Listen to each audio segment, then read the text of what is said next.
हिंदी साहित्य quick revision with आरती शर्मा। दोस्तों मेरा चैनल अगर आपको पसंद आए तो शेयर करें, लाइक करें और सब्सक्राइब ज़रूर करें। दोस्तों हमारा आज का विषय है सगुण धारा की राम भक्ति शाखा। तो दोस्तों यहाँ पर कुछ प्रश्न देखने से पहले मैं आपको बता दूं कि कुछ प्रश्न हैं जो कि रिपीटेड होंगे, लेकिन वीडियो की क्रमबद्धता को बनाए रखने के लिए उन प्रश्नों को साथ में लिया गया है, कुछ भी छोड़ा नहीं गया है। ठीक है, तो आप ये समझ के पढ़िए कि आपकी एक तरह से रिवीजन ही हो रही है। तो चलिए दोस्तों शुरू करते हैं। प्रश्न 1, दक्षिण में राम भक्ति का स्वर सबसे पहले किन संतों की वाणी में प्रस्फुटित हुआ? तो दोस्तों आलवार संतों की वाणी में। प्रश्न 2, आलवार संत कितने थे? तो दोस्तों 12 थे। प्रश्न 3, आलवार संतों में षटकोप किसके अवतार माने जाते हैं? तो दोस्तों राम की पादुका के अवतार माने जाते हैं आलवार संतों में षटकोप।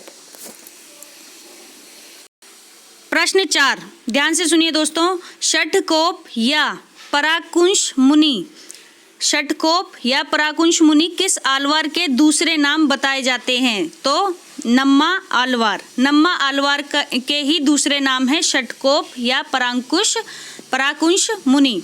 प्रश्न 5 है दोस्तों, षटकोप या पराकुंश मुनि की किस पुस्तक में राम की उपासना का उल्लेख है? तो दोस्तों सहस्र गीत में राम की उपासना का उल्लेख मिलता है। किसकी पुस्तक है ये? षटकोप या पराकुंश मुनि या फिर नम्मा आलवार। ठीक है, तो तीनों नाम याद रखिए, इंपॉर्टेंट है। अगला प्रश्न देखते हैं दोस्तों। अगला प्रश्न है दोस्तों हमारा 6, 7वें आलवार भक्त का नाम जो राम के अनन्य भक्त थे कौन थे? तो दोस्तों केरल के चेरी वंशी राजा कुलशेखर, केरल के चेरी वंशी राजा कुलशेखर 7वें आलवार भक्त थे। ठीक है, जो कि राम के अनन्य भक्त थे। यहाँ पर ध्यान रखिए दोस्तों, ग्रीन कलर में पुस्तकों के नाम और महत्वपूर्ण कोटेशंस यहाँ पे ग्रीन कलर में हैं, और बाकी जो नाम है संतों के या कवियों के, लेखकों के, तो वो ब्लू कलर में आपको मिलेंगे। ठीक है, तो आप ध्यान से देखिए। अगला प्रश्न है 7वां प्रश्न दोस्तों, श्री संप्रदाय के किस आदि आचार्य, आदि में शुरुआती आचार्य को राम भक्ति परंपरा का प्रथम आचार्य माना जाता है? तो दोस्तों रंगनाथ मुनि को। किसको? रंगनाथ मुनि को, याद रखिए। अगला प्रश्न देखते हैं, प्रश्न 8वां प्रश्न है दोस्तों, श्री संप्रदाय में किसकी उपासना मानी है? तो दोस्तों विष्णु और लक्ष्मी की उपासना मानी गई है श्री संप्रदाय में, ध्यान रखिए।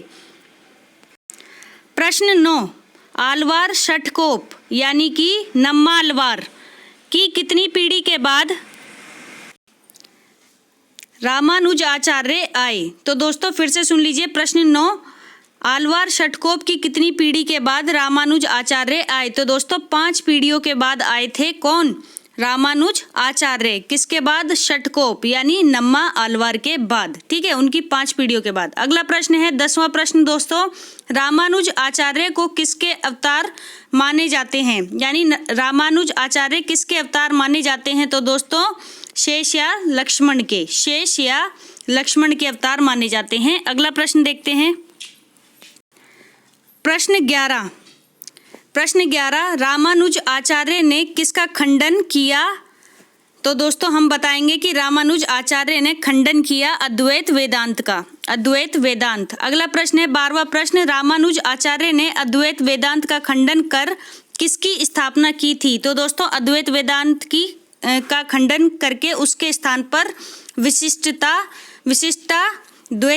विशिष्टाद्वैतवाद की स्थापना की थी। किसने? रामानुज आचार्य ने। ठीक है, ध्यान रखिए। अगला प्रश्न देखते हैं, प्रश्न 13 है, विशिष्टाद्वैतवाद के अनुसार सभी प्राणी किस अंश जगत के हैं? सभी प्राणी किस अंश जगत के हैं? तो दोस्तों ब्रह्म के अंश जगत के हैं सभी प्राणी विशिष्टाद्वैतवाद के अनुसार। अगला प्रश्न है 14 प्रश्न दोस्तों, श्री संप्रदाय की प्रधान गद्दी कहाँ स्थापित की गई है? तो दोस्तों तोताद्री में, तोताद्री एक जगह का नाम है, तोताद्री। ठीक है, यहाँ पर श्री संप्रदाय की प्रधान गद्दी स्थापित की गई थी। ठीक है, अगला प्रश्न देखते हैं, प्रश्न 15 दोस्तों, रामानुज आचार्य की 14वीं या 15वीं शिष्य परंपरा में सुप्रसिद्ध स्वामी कौन हुए थे? तो दोस्तों स्वामी रामानंद सबसे ज़्यादा प्रसिद्ध हुए थे रामानुज आचार्य की 14वीं 15वीं शिष्य परंपरा में। ठीक है, अगला प्रश्न है 16वें प्रश्न दोस्तों, राम काव्य धारा की सबसे प्रमुख भाषा कौन सी है?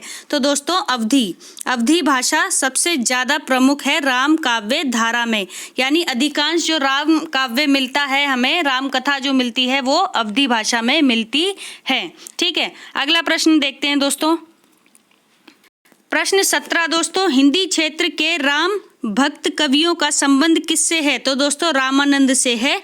हिंदी क्षेत्र के, ध्यान रखिए, हिंदी क्षेत्र के राम भक्त कवियों का संबंध, ठीक है, रामानंद से। अगला प्रश्न है 18वां प्रश्न दोस्तों, हिंदी में राम काव्य के प्रमुख प्रणेता स्रोत यानी कि पुरुषकर्ता, चाहे आपसे प्रणेता स्रोत पूछा जाए या फिर पुरुषकर्ता पूछा जाए, दोनों ही तरह के प्रश्नों में जवाब होगा दोस्तों किसको माना गया है?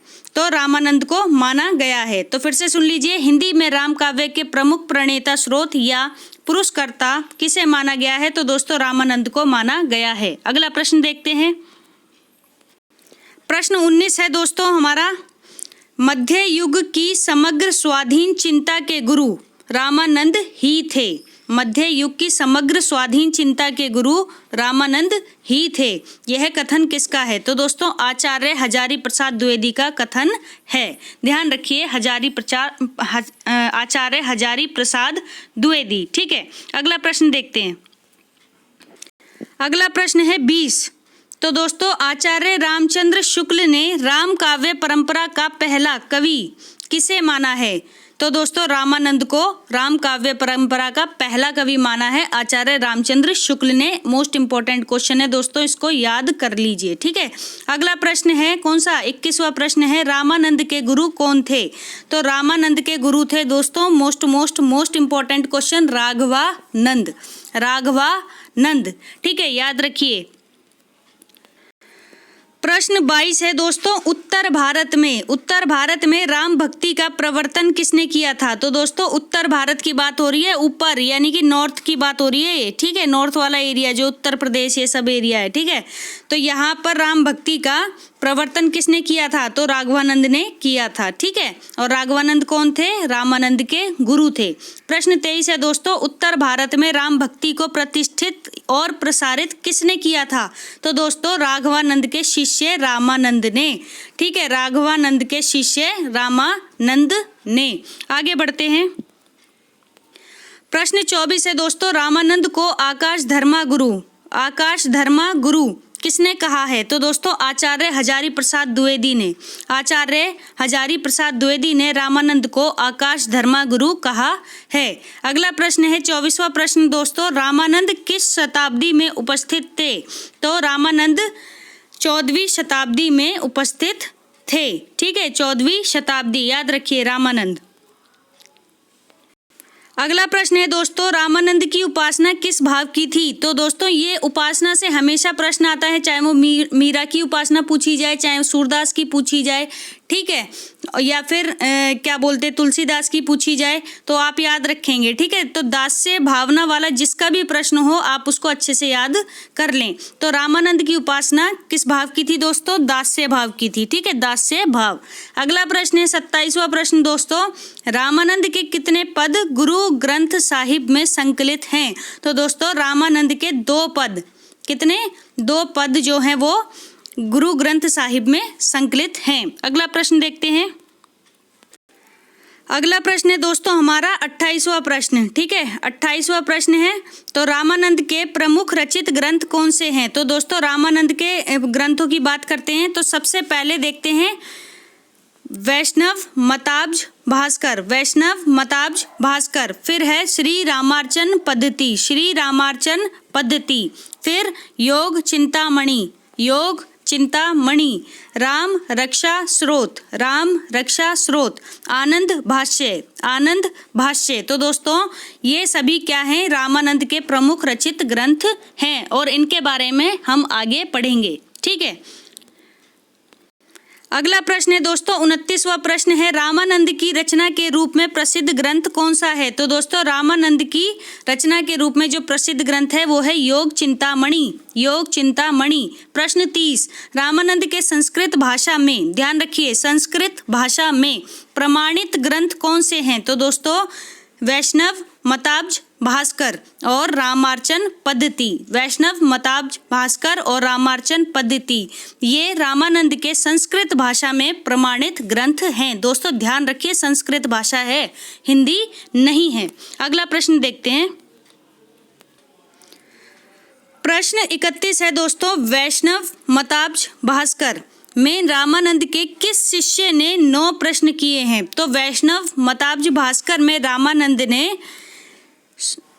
रामानंद के शिष्य सुरसुरानंद ने 9 प्रश्न किए हैं। सुरसुरानंद नाम याद रखिए, ठीक है, 9 प्रश्न किए हैं। और अगला प्रश्न है 32, वैष्णव मताब्ज भास्कर, ठीक है, वैष्णव मताब्ज भास्कर में सुरसुरानंद के 9 प्रश्न का क्या जवाब दिया गया है? ठीक है, तो 9 प्रश्नों का जवाब किसने दिया होगा? रामानंद ने ही दिया होगा, ठीक है ना। तो रामानंद ने जो कहा सुनिए, ठीक है, तो उन्होंने क्या क्या बताया? राम तारक मंत्र की विस्तृत व्याख्या की, राम तारक मंत्र की विस्तृत व्याख्या की और अहिंसा का महत्व बताया, और अहिंसा का महत्व बताया किसमें? वैष्णव मताब्ज भास्कर में, ठीक है। अगला प्रश्न देखते हैं। प्रश्न 33 है दोस्तों, ध्यान से देखिए, रामानंद की हिंदी में राम भक्ति साहित्य संबंधी प्रथम काव्य रचना कौन सी है? तो हिंदी में पूछ रहे हैं, अभी तक हमने संस्कृत देखा था, ठीक है, अब हम हिंदी की रचनाओं की बात करते हैं। तो हिंदी में राम भक्ति साहित्य संबंधी प्रथम यानी पहली काव्य रचना कौन सी है? तो राम रक्षा स्रोत। राम रक्षा स्रोत नाम अच्छे से याद रख लीजिए, और ये भी याद रखिए कि किस भाषा का साहित्य है, ठीक है। तो ध्यान रखिए हिंदी में राम रक्षा स्रोत है, ठीक। अगला प्रश्न है 34वां प्रश्न, हिंदी में हनुमान जी की आरती, हिंदी में हनुमान जी की आरती के रचयिता कौन है? तो दोस्तों रामानंद ने रचना की है हनुमान जी की आरती की, ठीक है। अगला प्रश्न देखते हैं दोस्तों, प्रश्न 35, ध्यान से देखिए, पंक्ति है यहाँ पर जो हनुमान जी की आरती थी उसी की पंक्ति है, ठीक है। तो ध्यान से सुनिए, आपने कई बार सुनी भी होगी ये, ठीक है, अपने अपने घरों में। तो ध्यान से देखिए, आरती की जय हनुमान लला की, दुष्ट दलन रघुनाथ कला की, जाके भल भरते मही कापे, रोग सोग जाकी सीमाना चापे, ठीक है। फिर से सुन लीजिए, आरती की जय हनुमान लला की, दुष्ट दलन रघुनाथ कला की, जाके बल भरते मही कापे, रोग सोग जाकी सीमाना चापे। तो यह काव्य पंक्तियां किसकी हैं? तो दोस्तों रामानंद की काव्य पंक्ति है, ठीक है, ध्यान रखिए। आगे बढ़ते हैं दोस्तों। प्रश्न 36वां प्रश्न है दोस्तों, रामवत संप्रदाय की स्थापना किसने की? तो दोस्तों रामवत संप्रदाय की स्थापना की रामानंद ने। प्रश्न 37 है दोस्तों, रामवत संप्रदाय के लोग किस नाम से प्रसिद्ध हुए? तो दोस्तों वैरागी नाम से प्रसिद्ध हुए थे रामवत संप्रदाय के लोग, और रामवत संप्रदाय की स्थापना किसने की? रामानंद ने। तो दोस्तों इस प्रकार एक ए पार्ट जो है वो हमारा राम काव्य धारा का ए पार्ट अभी यहीं समाप्त करते हैं। बाकी अगला पार्ट आपके सामने जल्दी ही आएगा और इससे आगे के प्रश्न आपको उस पार्ट में मिलेंगे, ठीक है। तो मेरा अगला वीडियो भी ज़रूर देखिए। तो दोस्तों अगर आपको मेरा वीडियो पसंद आया हो तो इसे लाइक करो, अपने दोस्तों के साथ शेयर करो और मेरे चैनल को सब्सक्राइब ज़रूर करो। धन्यवाद दोस्तों।